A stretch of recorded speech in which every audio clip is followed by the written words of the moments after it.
अच्छा तुम बैठ जाओ। ध्यान सुन करो, द्रव की आकृति कैसी होती है?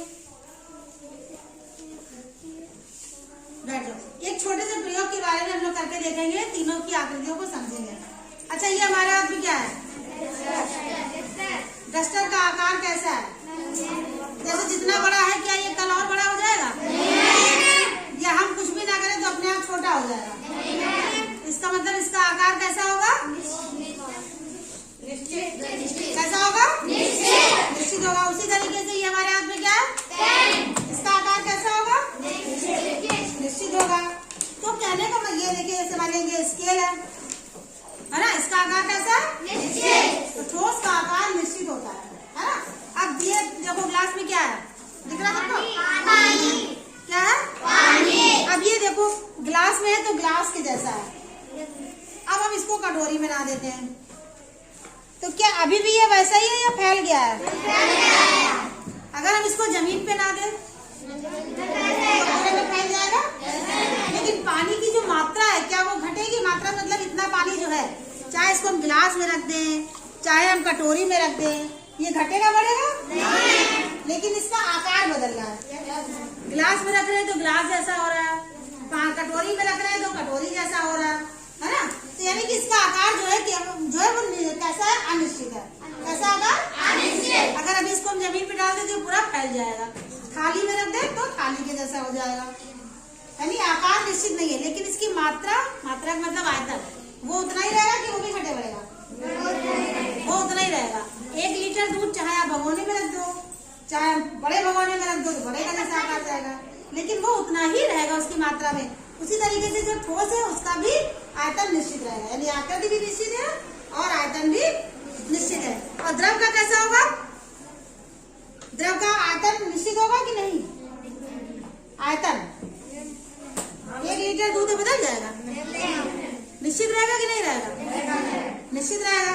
लेकिन इसका आकार अनिश्चित रहेगा। अब बात कर लेते हैं गैस की।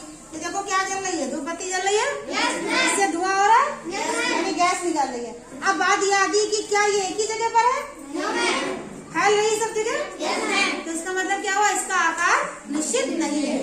और इसका आयतन क्या, जैसे ये यहाँ से फैल रही है, अब क्या इतनी रहेगी? नहीं रहेगी ना। तो इसका जो है आयतन भी निश्चित नहीं होता। तो गैस का ना आकार निश्चित है और ना ही आयतन, जबकि ठोस का आकार और आयतन दोनों निश्चित है। और द्रव का तुम लोग बताओ क्या है? आकार एक एक करके बताओ। आकार निश्चित है? नहीं। Very good. और आयतन निश्चित है। आप भूलोगे? अब जैसे अभी आपने पढ़ा था, ऐसा क्यों होता है? तो पहले ठोस कोई पदार्थ है, उनके जो अणु कैसे होंगे? दूर दूर होते हैं कि पास पास होंगे? द्रव के उससे दूर, और गैस के बहुत दूर। इसी कारण ये ठोस, द्रव, गैस जो पदार्थ होते हैं अलग अलग बटे होते हैं। 2 अणुओं के बीच जो बल लगता है ठोस में, क्योंकि अणु पास पास है तो लगने वाला जो बल होगा वो ज्यादा होगा कि कम होगा? कम लगेगा बल।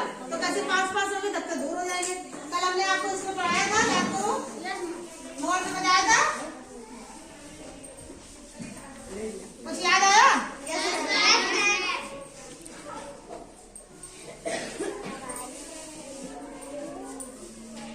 ठोस के अणु पास पास हैं, ठोस के अणु पास है तो इनके बीच लगने वाला अंतरा आणविक बल ज्यादा होगा कि कम होगा? ज्यादा होगा। कैसे होगा? ज्यादा होगा, तभी तो ये पास पास है। अब इसी तरीके से अगर यहाँ पे द्रव के देख लेते हैं, ठोस के सारे पास पास है, इनमें अंतरा आणविक स्थान भी जो है वो कम है, लेकिन बल ज्यादा है, तभी पास पास है ना। अब यहाँ पर देखते हैं, थोड़े से दूर दूर है, तो बताओ इनमें अंतरा आणविक बल कम होगा या ज्यादा होगा? कम होगा, ठोस से कम होगा, है ना। और इसमें बहुत दूर दूर है तो इसमें सबसे कम होगा। तो यहाँ पर अंतरा आणविक बल सबसे ज्यादा है अणुओं के बीच, यहाँ पर उससे कम और यहाँ पर उससे भी कम। यहाँ पर देखो 2 अणुओं के बीच में स्थान कम दिख रहा है कि ज्यादा? कम दिख रहा है। और यहाँ पर वहाँ पर सबसे ज्यादा। इसका मतलब क्या हुआ कि ठोस में अंतरा आणविक स्थान जो होता है वो कम होता है, द्रव में उससे ज्यादा और गैस में उससे ज्यादा होता है। इस प्रकार ठोस, द्रव, गैस की जो अंतर है वो हम अपने आराम से करके देख सकते हैं। इस प्रयोग के माध्यम से भी हमने देखा कि कैसे उनका आकार व आयतन निश्चित होता है। फिर उसके बाद कैसे उनका जो है बीच में अणुओं की व्यवस्था क्या होती है ना, आणविक व्यवस्था देखी कि कैसे अणु पास पास होते हैं और किसमें दूर दूर होते हैं। तो भूलोगे? कल फिर रेडियो के अलावा एक और प्रयोग भी करेंगे और साथ में सुनेंगे भी। कल आप लोगों का ये काम है कि ठोस द्रव गैस में अंतर आपको पक्के से याद हो जाना चाहिए। ठीक।